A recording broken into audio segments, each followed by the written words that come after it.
Like Michael, who asked this next question, I'm in my late 50s, so I appreciate that very much. Michael's starting to put together a retirement budget, Roger. Said he's listed the obvious things like housing, groceries, and travel, but he does not want to underestimate.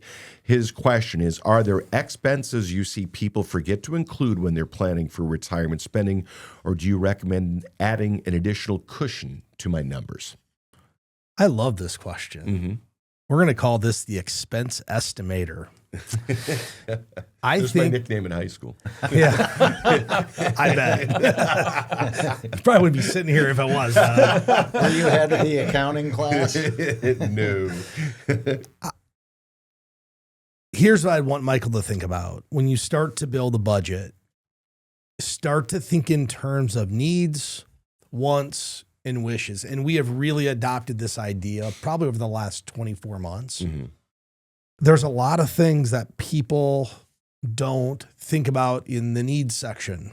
They think about shelter, food, transportation. But what about all these other unexpected costs that can arise? Jonas, you brought up the home ownership deal one time. And after our last show, I don't know if I told you this, we got an email. Someone had sent an email in and said, oh yeah, by the way, my house has been paid for. But I think it was squirrels had gotten in his attic, $18,000. There's no way to estimate that. No. That's just having the slush fund and understanding that a paid for house doesn't mean a no cost house. Right. But let's talk about how to break it down. Here's the things that a lot of people will miss. A lot of people, when they come in here, forget about healthcare premiums. They don't. They think about what they're spending today. They're not thinking about what healthcare is going to cost in retirement, and it is not free. So we want to think about healthcare premiums.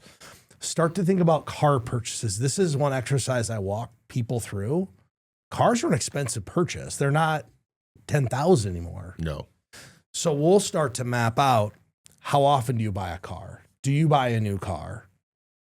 Reminds me of my friend, when his dad came to him at 67, he was retiring, said, hey, I'm getting my last car. My friend chuckled like, what do you mean? You're not going to drive this for 25 years. He's had 3 cars since, but he hadn't envisioned the car purchase. What about the maintenance? You need to build in a maintenance budget for your property. It's not free. If you're going to live in a paid for house for 20 years, you're going to need HVAC, you're going to need new carpet, you might need a roof. So all these other expenses you're going to have. But the framework starts with needs, wants, what do I want to do in retirement, and wishes. When you put together a plan that incorporates these things, here's what happens. You end up front loading retirement, meaning you push most of your spending into the first 10 years of retirement. It's the go-go phase. You got it. The go-go phase that we always talk about. You won't spend the same amount of money in the slow go. You just won't do it. But if you don't put together a plan that incorporates wants and wishes, you're going to live by the 4% rule. I had someone come in here the other day and ask me about the 4% rule. I said, well, that's a rule of thumb and you'll get an outcome. It probably won't be the outcome you're really looking for, but you'll probably be okay. And they asked what I meant by that. And I told them, I said, if your goal in retirement is to massively underspend, then the 4% rule is for you.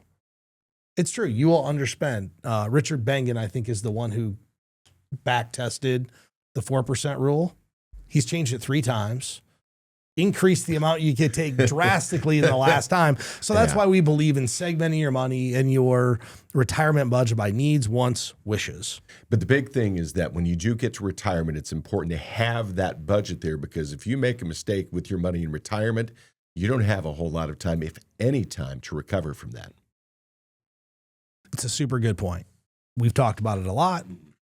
Make a mistake when you're working, pretty easy to recover. Get a second job, work longer. Once you're retired, it's tough unless you're looking to get back in the workforce, which very few retirees that I know, Doug, are looking to get back into the workforce because they made a bad money mistake. Yeah, most definitely. Premier Investments and Wealth Management. Sit down and have a conversation with them. If you go to premieriwm.com, click Get Started. Just answer a few questions. They will provide for you at no cost and no obligation a Premier Vision document. 1 page has all the information that you need so you can take that next step. They'll also sit down and have a free meeting with you to go over the document. You take it with you when you go. decide whether you want to become a customer. I know that's something that I've done, and I know the Premier Vision document has been attracting hundreds of people to their practice here at Premier Investments in Wealth Management, named to Forbes 2025 Best in State Wealth Management Team. Securities and advisory services offered through LPL Financial, a registered investment advisor, member FINRA SIPC. The opinions voiced in this show are for general information purposes only and are not intended to provide specific advice or recommendations for any individual. To determine which investments may be appropriate for you, consult with your attorney, accountant, and financial or tax advisor prior to investing. Economic forecasts set forth may not develop as predicted, and there can be no guarantee that strategies promoted will be successful. All performance referenced is historical and is not a guarantee of future results. All indices are unmanaged and cannot be invested into directly. There is no assurance that the techniques and strategies discussed are suitable for all investors or will yield positive outcomes. The purchase of certain securities may be required to affect some of the strategies. Investing involves risks, including possible loss of principal. There is no guarantee that a diversified portfolio will enhance overall returns or outperform a non-diversified portfolio. Diversification does not protect against market risk. Rebalancing a portfolio may cause investors to incur tax liabilities and/or transaction costs, and does not assure a profit or protect against loss. Premier Investments in Wealth Management and LPL Financial do not provide specific, individualized tax or legal advice. We suggest that you discuss your specific situation with a qualified tax or legal advisor.